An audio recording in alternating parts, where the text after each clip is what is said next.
ചങ്ങനാശ്ശേരിയിലേക്ക് പോവുകയാണെങ്കിൽ അവിടെ 2 വീടുകളിലാണ് മോഷണം നടന്നത്. വീടുകൾ കുത്തി തുറന്നാണ് ഈ മോഷണം നടന്നത്. ഒരു വീട്ടിൽ നിന്ന് 2.5 ലക്ഷം രൂപയും 1.5 പവൻ സ്വർണവുമാണ് കവർന്നതെങ്കിൽ മറ്റൊരു വീട്ടിൽ നിന്ന് 900 രൂപയാണ് മോഷ്ടാക്കൾ കവർന്നത്.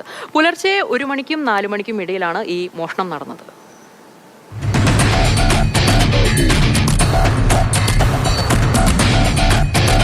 ചങ്ങനാശ്ശേരി പാറൽപ്പള്ളിക്ക് സമീപം താമസിക്കുന്ന കൊച്ചുപറമ്പിൽ ജോസി വർഗീസിന്റെ വീട്ടിലാണ് വൻ മോഷണം നടന്നത്. ജോസിയുടെ ഭാര്യ സൗമ്യ അടുത്ത ദിവസം വിദേശത്തേക്ക് പോകാൻ ടിക്കറ്റ് എടുക്കാൻ വേണ്ടി കരുതി വെച്ചിരുന്ന 2.5 ലക്ഷം രൂപയും 1.5 പവനിലേറെ വരുന്ന വജ്ര സ്വർണ്ണാഭരണങ്ങളുമാണ് നഷ്ടപ്പെട്ടത്.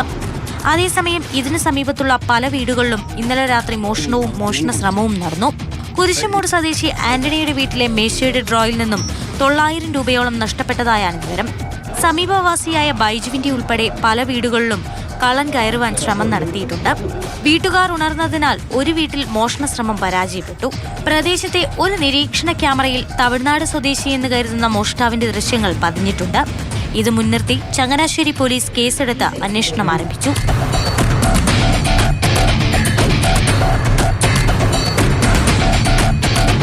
മാതൃഭൂമി ന്യൂസ്, കോട്ടയം.